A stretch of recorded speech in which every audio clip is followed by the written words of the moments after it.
Hello and welcome to episode 11 of the Knitting Teaspoon podcast. This is a podcast which is mostly about knitting, but sometimes also other crafts, as you will see this week, because I've done some sewing this week. I am Liesbeth, your host, and I totally realized that this is a Dutch name, or I think it exists in some other languages near to the Netherlands as well. But it's difficult to spell for some people, so I'll put my name down in the down bar so that it's spelled correctly. I'm not blaming you for writing it wrongly. I think I just hardly ever write it, so it's difficult for you guys to know. So, thank you so much for joining me. It really means a lot. I really like to see all the comments and to read them, and some of them are really amazing and others are just, well, I don't know. They all make me happy, but some are extraordinary, I think. Anyway, let's get into the podcast. Today is April 27, 2018, and this is King's Day in the Netherlands. And it's a day in which I'm supposed to dress up all orange, I guess, but I didn't because I don't really have orange clothes. I do have an orange scarf, however, which I was wearing when I went outside, but now I'm inside, so I don't need a scarf. And what I am wearing today is an Agnes top, and you've heard me talk about this before quite a few times, I guess, because I do think I have 6 of them so far, and this is the first one I ever made. I have one which is in pretty much the same print, but it's light grey and the colors are more or less inversed. And I think I've worn that one before, not this one on the podcast. However, this is my first Agnes top I ever made, and I like it. It's a pattern by Tilly and the Buttons. Let's start off with what I've been up to this week. Well, you've seen me having a finished object last week, and it did not have the ends woven in just yet, but I wanted to show you again this week. Ta-da! Finished, ends are woven in, and they have managed to catch some of my hairs, apparently. So finished. They are a bit on the larger side still. I think I knit looser when I knit on bamboo needles than when I knit on metal needles. And as you will see in the next project that I've been working on, because after I finished this pair of socks, I was still in a frame of mind to work on a very simple project, and those have been another pair of socks that were already on the needles. I cast them on in the beginning of this month, April, I think about 20 days ago, and they are finished as well. So my boyfriend is the proud owner of 2 new pairs of socks, but this one is out of long Super Soxx in a colorway which I can't remember, but I'll put it on the screen. I do have the tag here, by the way. So long Super Soxx color, and I will give it some time to get in focus, and I hope that now it will also focus again on me. I don't know how to control this. My camera works with an autofocus program, and really I don't know how to make it focus, so I'm just hoping for the best, and there's really nothing I can do about it once it's filmed. I might look into another camera if I continue having issues with how the camera focuses, but I wanted to put these socks together, and you can definitely see, like on this side they are pretty much aligned, and the blue sock out of the Regia, whatever you want to call it, yarn is definitely a little bit wider than the other sock. And I really noticed this when I was finishing the sock, because I almost ran out of yarn, and I think I usually use around 90 grams of yarn to make a pair of socks for my boyfriend. So with 2 50-gram balls, I thought I would be really on the safe side, but I got a little bit closer than I would have liked to be. With these socks, however, it was still also quite a bit of trouble because these have a color repeat, and as you can see, I've tried to match the colors, and I think it worked out fine. I mean, in the heel you can see it's not perfect, but it's pretty close. So I generally don't get complaints about my socks not being 100% matchy. I don't even think my feet or his feet are exactly the same, you know. And most of the part of the socks are in your shoes anyway, so no one ever gets to see that much of it. Anyway, so 2 finished pairs of socks for my boyfriend, completely finished now, and woven in and everything. So yay, finished those. Really happy with it. Now,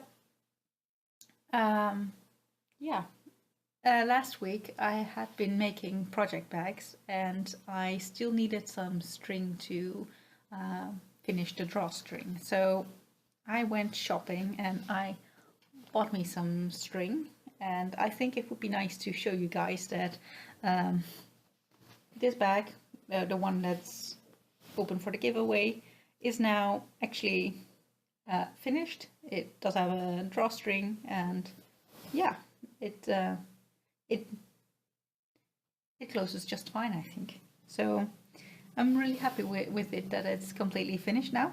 I've also been working a little bit more on the price, because I told you guys that I was going to add some mini-skeins. So apart from the bag and this skein of yarn, I spent a few, I don't think it was a few hours, but close to an hour, I guess it was, on winding up some minis, which I have over here. I hope that the camera will focus on it. These are also minis from some sock yarn that I've been making some projects with. So they're all 10-gram minis. I typically have some more than 10 grams left over after knitting a pair of socks, but I also want to keep a little bit of yarn in case I need to repair any of my socks, or to make a scrappy project at some point myself. So I think some of these yarns you may have seen on the podcast before, because you know, this is the yarn I got from Lilypond yarns around my birthday. So you have seen the socks that I've made with them. These are the Phileas yarns with which I've made my Edinburgh festive socks, the second pair that I've knit, but the only pair you've seen on the podcast, because the other one is a year older. And then there's this one from West Yorkshire Spinners. You've also seen me knit a pair of socks out of those. And then there's 2 more. I really forgot what brand this one was, but it's a Canadian indie dyer. I think it's something like Vivid Yarn Studios. Not really sure. I'll look it up before I edit, so I can put the correct name here if it's not. But I think it's the Nereid colorway. Also don't know how to pronounce it. Yay. And then there's this one, which is Manos del Uruguay. And I think it's colibri colorway, and I've knit a pair of Mercury socks out of it almost a year ago, so that was way before the podcast started. So those 5 mini skeins are in the price package. You still have time to enter, at least that is if you watch this video before next Friday. I think that's May 4, because then I will draw a winner for this giveaway. I don't know exactly at what time this will be, so make sure to enter before midnight on the Thursday, I guess. I don't think I will be podcasting at midnight, which is Central European time, I guess. This might be earlier for you guys, so probably midnight in American time zones would still be okay. I don't know. So I think it's Greenwich Mean Time +2, because we're in summertime now. Usually we're +1. So yeah. And for everyone who's already entered, I really loved seeing all your messages. And one message in particular was yeah, well, so it was very nice, and she also sent me a private message on Ravelry, and she came up with a question that kept on spinning in my head, and it was, now you've been making these project bags. Would it also be possible to make a Japanese style bag with a flat bottom? And she also said that most people use another technique for making bottoms to this to these kinds of bags, like they use a boxed type bottom. So I thought it was worth looking into, and she sent me links to tutorials and everything, so I felt like completely spoiled. It was very nice to just click on a link and you know, be guided to the place where you want to be. And I saw someone making a Japanese project bags, and those are the ones with the long handle and the shorter handle, and you pull the longer handle through the shorter one. This makes no sense when I'm talking to you guys, but I've not only been watching tutorial videos, I've also tried my hands at making one, and as you can see, it has a boxed flat bottom.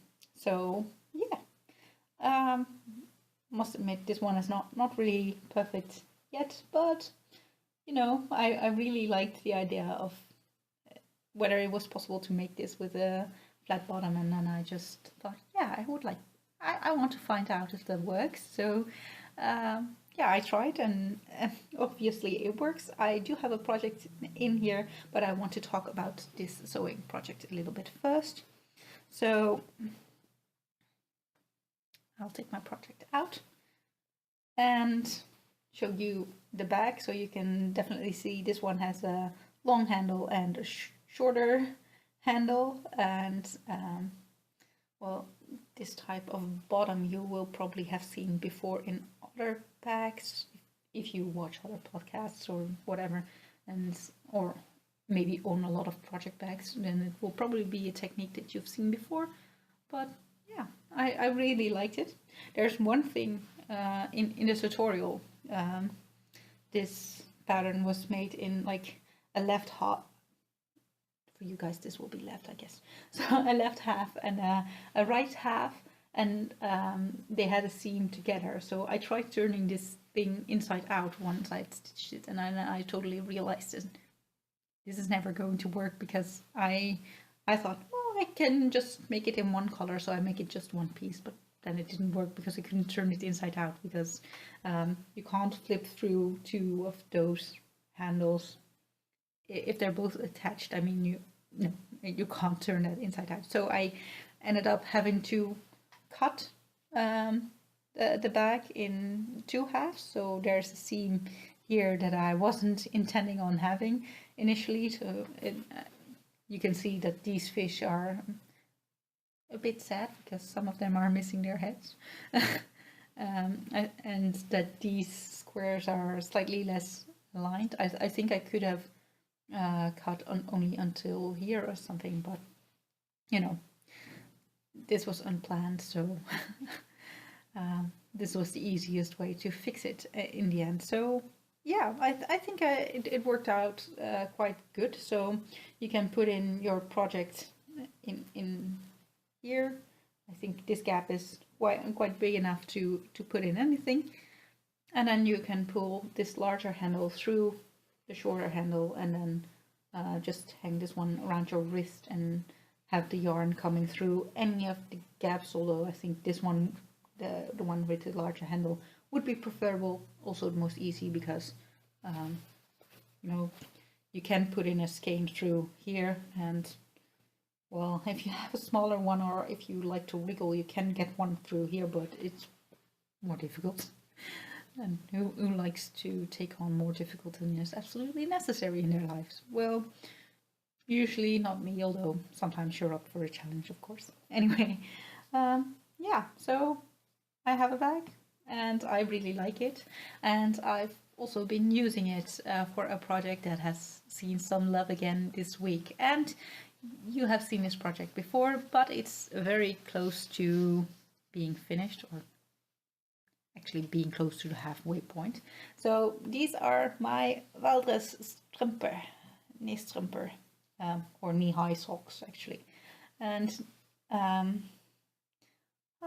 they have grown quite a bit since the last time. I think I do have a progress keeper here, but this is way past where I was last time that I've shown you guys. So I think I was already increasing after this blue marker. So I was somewhere in between here and around here. Probably somewhere halfway, I don't know. Can't remember exactly. Yeah, that's where I was. Also, I had to think back quite a bit because I realized I'd made a mistake and I didn't want to keep the mistake in there. So I've made it a lot wider than it was before so that my calves will fit in. And you can see that I've started, or actually that I've stopped doing the color work. That's probably most obvious at the top. Yeah, I've started doing the ribbing, but I'm planning on doing something like 7 centimeters of ribbing, which is what they recommend in the pattern. I think it's almost 3 inches of ribbing, and I think I will need that because these kind of heavier socks, they tend to need some more ribbing to stay up. Shorter socks, they don't need as much of elasticity in the top to, you know, keep up the sock because there's less weight pulling it down. And also with a sock that's mostly around your ankle, it doesn't look that silly if they slip down anyway. And with knee-high socks, having them halfway down your ankles, it just looks kind of silly. It's not my intended look, so yeah, I want to make sure that these guys stay up. And I'm not really sure if I should put some knitting elastic in it. I do have some because I've made another pair of knee-high socks before, and I ended up re-knitting the entire ribbing and doing it with elastic the second time, but I'm not really sure what's the prettiest way to do that. So yeah, my Wildless Nistramper are, well, the first one is almost finished, and considering how long it took me, it will probably take a while before I have a finished pair, but I really like the look of it, so it really makes me happy. And one more thing, I realized I didn't have to skein up another set of balls or wind them up, or how would you call it? I don't know. I realized that I could use my hedgehogs for knitting from them until the top part where I had my bag finished. So I've been using my hedgehogs, and they look so cute if they have the little balls of yarn in them. So I'm going to take them and show you guys how cute it looks. So while I've been knitting, I've been looking at these cute little faces, you know. It really made my heart sing. It just made me so happy. Just they look so much more complete if they have a top, even if it completely doesn't match with the design of itself. So yay, the hedgehogs are finally being used as well. So let me put them back behind me. Let's keep the sock behind me as well because, you know, the yarn is attached.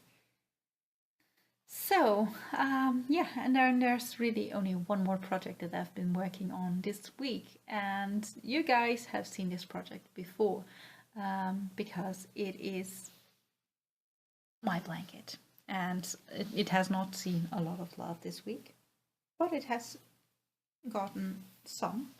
So I have to check out where exactly I was. I think these 4 squares, they are new, nothing more changed. Didn't weave in the ends at the end, but I'm happy that I picked it up again this week because yeah, it needs progress to get finished at some point, so any bit is more than nothing. So yeah, that's really good. I must admit that it's a lot easier to work on this blanket again this week because this week it's been around 14-ish degrees Celsius, which is,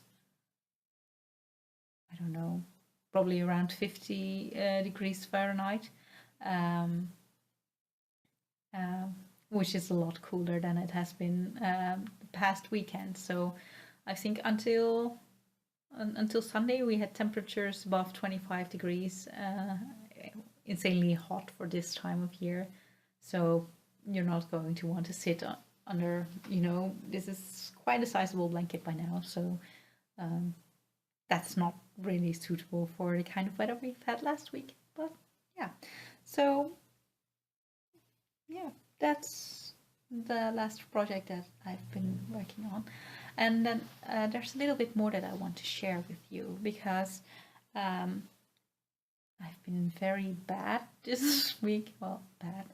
No, I don't think it's bad to order things that you want to have, but then again, I do have so many sweaters, quantities of yarn and things I want to use already, that maybe I should use up my stash first before I go and order some more stuff. But Lilypond yarns offered a coupon code for some discount on their yarns, so yeah, I really had to have a sweater's quantity of yarn, or I'm actually planning on making a cardigan with it, and I've ordered this lovely goodness. So I've got 3 of these skeins. They're all fingering weight, and with me being quite small, it should be possible to make a cardigan out of this much yarn. I think it's around 1200 meters, maybe 1300 yards. I don't know. Yards are shorter than meters, aren't they? I think they're around 90 centimeters. But, I really love this color, so I can really see myself wearing a cardigan like this, and with a small lacy motif. I don't have a specific pattern in mind. I rather have an idea of what I would like to have as a finished object. So I might go and browse Ravelry to find if there's a pattern that's exactly what I'm looking for.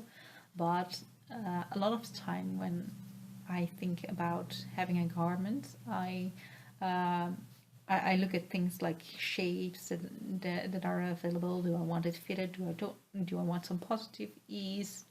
I look at motifs or structures that you can knit on. So yeah, I don't have a specific pattern in mind, but I do have some ideas of that I want it to be slightly more open, summery, and really sweet type of pattern. So yeah, and this is so Lilypond yarns. This is their label, and I think they've really upped their labels. They are more sturdy than the one I had last time. And this is the color Peaches and Cream, and it's 80/20 superwash merino nylon high twist fingering sock weight yarn. So yeah, I'm really happy with these skeins, and I've been trying, but they really match well with the yarn that I have. It's not yarn yet, it's fiber. with the fiber that I have behind me here. So yeah, I think for a while they will stay skeined up, but I'm really looking more into the lighter weight fabrics now, because spring is definitely around, and there's really no need to wear very heavy cardigans or sweaters at this time of year. And I really do want a cardigan because it's going into summer, so cardigan is just more versatile when temperatures are changing during the day. And in wintertime a sweater is fine because it's cold all day, so you want to keep your sweater on. But in summertime, when the evenings get cooler, you may want to button up, and in the heat of the day you want to be easily able to take off your cardigan. Stop like that. Well, I guess you guys know. Anyway, so I'm planning on making a cardigan. And then I've been slightly more bad, but I don't think it's very bad. Because I've been making a project bag, I needed to get me some string. So I got me some string, which I've shown you before. But when you're in a fabric shop, you usually don't only buy one piece of string. So I bought some other fabric, and it's not really for sewing, but it's just some plain basic background thing for embroidery. So I was thinking maybe I could make a bag for myself. Saying for myself, I'm definitely not going to sell project bags with embroidered pieces on it, but I want to make a bag maybe like this, probably not this shape, but a project bag which has like a small panel of something embroidered on it. I've done some embroidery in the past, and I thought it would be nice to show you a little bit more of some past projects. So I wanted to show you guys one of my projects, and it is currently being used.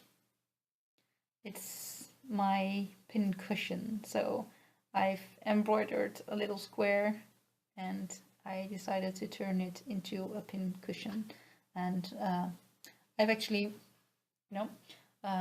this wasn't a set of matching colors of pins. I just stole all of the red and the black and the white ones from my mother's pin cushion. So yeah, because I wanted it to match, to have the green colors. And then I think the back part of this pin cushion, it's a piece of felted fabric, and I've hand stitched it together, and I think the filling would just be something like old tights, probably. I don't know. I can't remember what I put in. Maybe something else, but I think it's all tight. If you can't use them to wear them anymore, you may be able to use them for something else. So yeah, my pin cushion. I thought it would be nice to show you guys that, I've been using it a lot for the works I've shown you, but it hardly ever gets time because I'm not working on this as a project, but it's really, the place where I stash my pins. So one thing that I've had some comments about is the wall hangings behind me. So these are 3 pictures that I've painted when I first moved out. They are oil paintings, and yeah, I wanted to make something that made me feel at home when I was moving out. So I hadn't moved out yet. I think I was in right around the exam period to finish high school. So a few months before I first moved out to live on my own. But I thought I would like to feel at home in a new place. So I want something that is not necessarily useful, but something that makes me happy. So without knowing if I would have any flat walls at all to hang them from, I've made these paintings, and I think I've made the one in with a green background first, this one. As you can see, I didn't really know how to mix colors at that point, so I can't take them off because they're actually taped to the wall. My walls are very hard, so I can't really get nails in or anything to hang pictures from, which is kind of sad because I would hang more pictures if I could. Not necessarily here because I don't like very busy walls. I like that my walls are white because I can make enough mess in the rest of my house without having the walls being very busy. So I've made a violet, and then I thought, hey, these colors go very nicely together, and I've on purpose not painted like where otherwise you would have seen a line. You will see that it's white in all of these paintings. That's because it's not painted. But I wanted to use the technique again because I really liked the look of it, and yeah, it's oil painted. And then I think after that one I've made I don't know the order of these two. They are pretty much the same to me, but I think I may have made this one day earlier than the other two or something like that. So yeah, I've also made the tulips, of course, because I'm Dutch. We like tulips. Yeah, and I don't know what the name would be of the other flower. I think it's a poppy. In Dutch it's the klaproos. So if that's a poppy, it's a poppy. Yeah, so I wanted to share that with you. So with that, I think that's it for this episode. I think it's a bit messy this way, but I feel a little bit weird today. One thing that I haven't told you guys is I've talked about having a boyfriend for quite some time. We live together here, so today is King's Day, as I've mentioned before, which means he doesn't have to go to his work. I don't think I'm really allowed to share what his work is, but he works at the manufacturer, the largest manufacturer of chip making machines. So they produce in the company which he works for at the moment, they produce the machines that make chips for in your phones, in your computers, in, well, whatever type of machine or electronic device you might have. Whatever you can think of, those chips need to be made somehow, and they are so small these days that they need very specific special machines, and they are made quite near to Eindhoven, or that's where they have their main office, I think. But they are in more places around the world. So that's where he works, in the high-tech industry. He's a mechanical engineer.